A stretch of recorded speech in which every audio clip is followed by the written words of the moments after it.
کہا جائے گا کہ وارن کرنے والوں نے، آگاہ کرنے والوں نے ان کو آگاہ کیا کہ اس نظام، اس تمہارے باطل کے نظام کا نتیجہ تباہی ہوگا، اور انہوں نے کہا غلط ہے، جھوٹ بولتی ہو، نہیں ایسا ہو سکتا۔ فَأَمَّا ثَمُودُ فَأُهْلِكُوا بِالطَّاغِيَةِ، اور تم جانتے ہو سمود کی داستان، کہا کہ ہم بیان کر چکے ہوئے ہیں کس طرح سے اس کے بعد پھر وہ تباہ ہوئی، ہلاک ہوئی، اس قسم کے عذاب سے طاغیہ، حدود فراموش تھا، وہ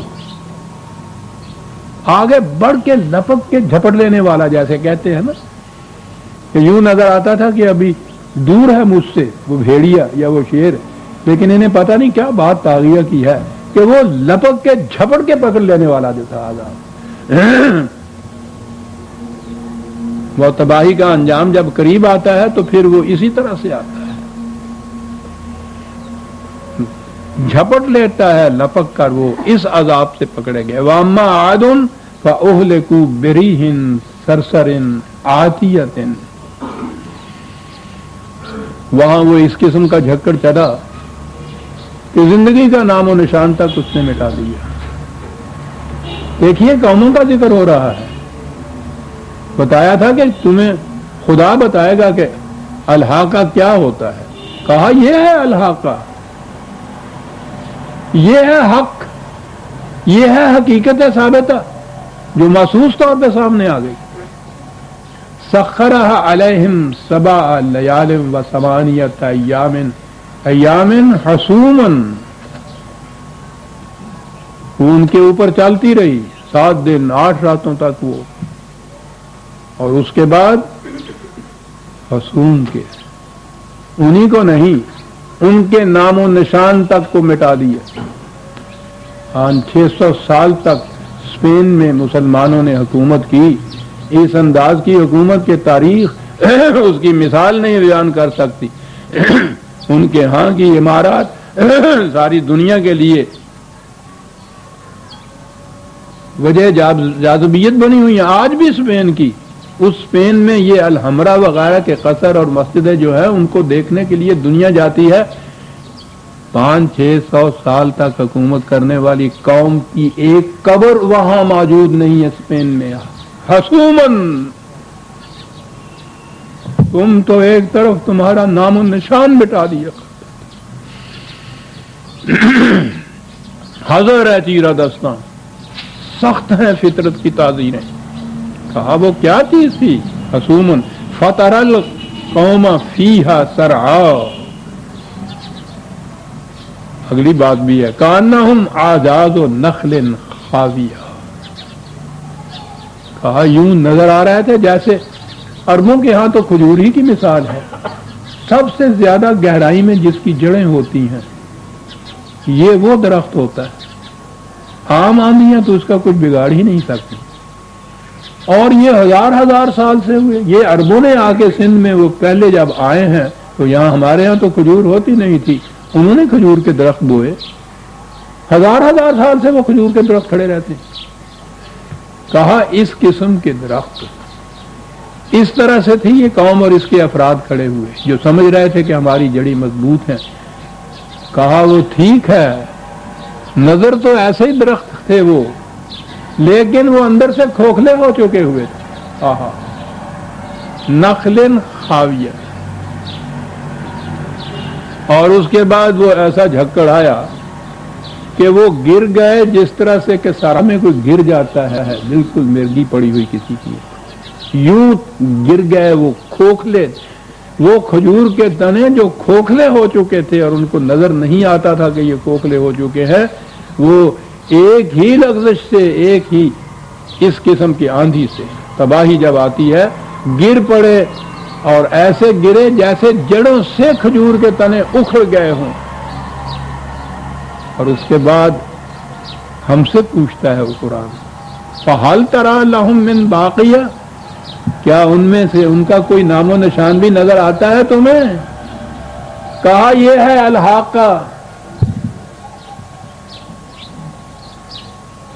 اب ہمارے لیے کیا رہنمائی ہے اس میں؟ عاد اور سمود کا جو نظام تھا قرآن نے تفصیلاً یہ بیان کیا ہوا ہے مختلف مقامات پر۔ سب سے بڑی چیز تو یہ تھی نا ان کی سمود کی، یہ ان کا نظام تھا نا یہ مویشی پالنے کا، اور ان چراگاہوں پر اور ان چشموں پر یہ قوم کے بڑے بڑے جو سردار تھے، قوت کے بل بولتے پر انہوں نے اس پہ قبضہ کر رکھا تھا کہ ان کے جانور ہی چرے، انہی کے جانور پانی پئیں، جب وہ نکل جائیں چلے جائیں تو کچھ باقی بچ جائے تو پھر وہ غریبوں کے حصے میں آئے۔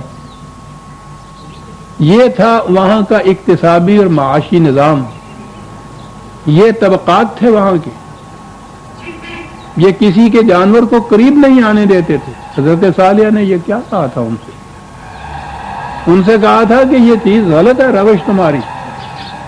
انہوں نے کہا تھا کہ صحیح روش کیا ہے؟ کہا صحیح روش یہ ہے کہ یہ جانور جو ہے مویشی جو ہیں وہ تم اپنی طرف سے نسبت کر دیتے ہو کہ یہ فلاں سردار صاحب کا ہے، یہ فلاں جاگیردار صاحب کا ہے، یہ فلاں ذمہ دار کا ہے، اور یہ فلاں معاف رکھیے گا فلاں جلائے کا ہے، فلاں کمینے کا ہے، فلاں کا ہے۔ کہا کیا تم نے ان جانوروں کی نسبت کس طرح سے کر دی ان کی طرف؟ اور اس کے بعد یہ زمین یہ فلاں ذمہ دار کی ہے، فلاں جاگیردار کی ہے، اس پہ وہ غریب کا کوئی بھیڑ بکری بھی نہیں آ سکتی کہنے کی زمین کے اوپر یہ تقسیم۔ آپ کو معلوم ہے کہ جو حضرت صالح علیہ السلام نے ان سے ایگریمنٹ کیا تھا یا جو پیش کی تھی پیش کر کہ آؤ اس معاملے کے اوپر ہمارے ساتھ، وہ کیا ہے؟ قرآن نے 2 لفظوں میں کہا ہے، ارض اللہ لعباد اللہ، ناقت اللہ و ارض اللہ، یوں ہے کہ یہ زمین خدا کی زمین اور یہ سارے مویشی خدا کے مویشی، خدا کے مویشیوں کو خدا کی زمین کے اندر کرنے تو تم چچا لگتے ہو اس کے۔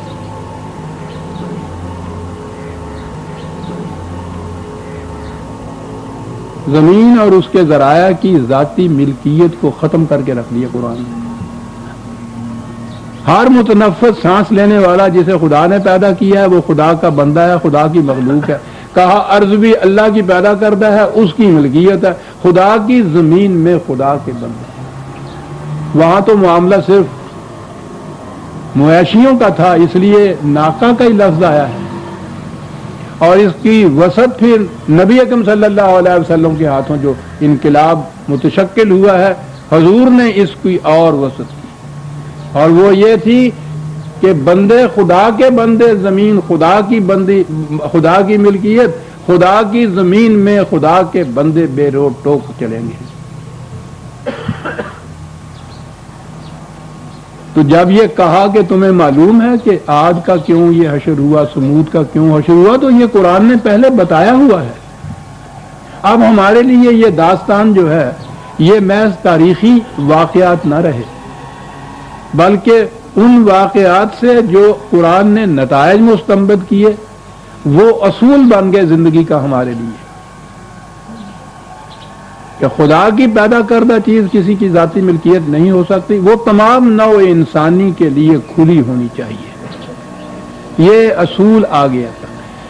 اس کے خلاف جو کچھ کوئی کرے گا اس کا کیا حشر ہوگا، یہ چیز نظری طور پر بیان نہیں کی۔ کہا الحاقۃ، یہ ایسی حقیقت ہے جسے محسوس شکل میں تم دیکھ چکے ہو، تمہیں پتہ ہے کہ عاد کا کیا حشر ہوا تھا اور سمود کا کیا حشر ہوا تھا۔ اس زمانے کی وہ عرب قومیں تو روز ان بستیوں سے گزر رہی، نام و نشان تک مٹ جاتا ہے۔ وجاء فرعون ومن قبلہ والمؤتفقات بالخاطئۃ، اس سے پہلے فرعون کا تکبر بھی تم دیکھ چکے ہو، انا ربکم الاعلی۔ تمام ذرائع رزق پر جو خدا نے اپنے بندوں کے لیے قائم کیے تھے، استکبار کی بنا پر، قوت کی بنا پر، شمشیر کے زور سے ان کو اپنے قبضے میں لیا، اور پھر اس کے بعد کہا کہ کون ہے تمہارا رب، تم اس کو خدا بنائے بیٹھے، ہم تمہارے رب ہیں۔ حال متکبر جو قوت کے زور کے اوپر یہ چیزیں حاصل کرتا ہے، اس کا انداز یہی ہوتا ہے، وہ رب بنتا ہے۔ کہا پھر دیکھ لیا، پھر اس رب بننے والے کا انجام کیا ہوا، اس انجام کو دیکھو اور سمجھو کہ اسے کہتے ہیں الحاقہ۔ کہا وہ قوم لوط جو بے حیائی میں اتنا آگے چلی گئی تھی، اب وہ جنسی معائب کی طرف آیا اور زمام کی طرف آیا، جس نے ان حدوں کو تجاوز کیا تھا جس قوم نے، اس کا انجام بھی تم نے دیکھ لیا۔ پھر متفقات، الٹی ہوئی بستیاں، بالخاطئہ، ہر واقعہ ساتھ کے ساتھ یہ بتایا کہ ما ظلمناہم، یہ نہ کہو کہ خدا نے ان کے اوپر یہ ظلم کر دیا تھا۔ یہاں تو عذاب کا تصور ہی ہوتا ہے کہ خدا کی طرف سے یہ آ جاتا ہے صاحب کسی کے اوپر، جس کو چاہے تباہ کر دے، جس کو چاہے زندگی دے، جس کو چاہے موت دے۔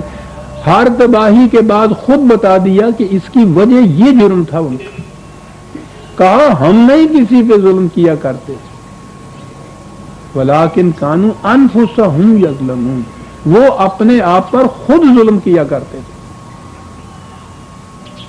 اور پھر قرآن کا انداز، جابر اور مستقبر جو ظلم و زیادتی کرتا ہے وہ تو سمجھتا ہے میں دوسرے پہ کر رہا ہوں،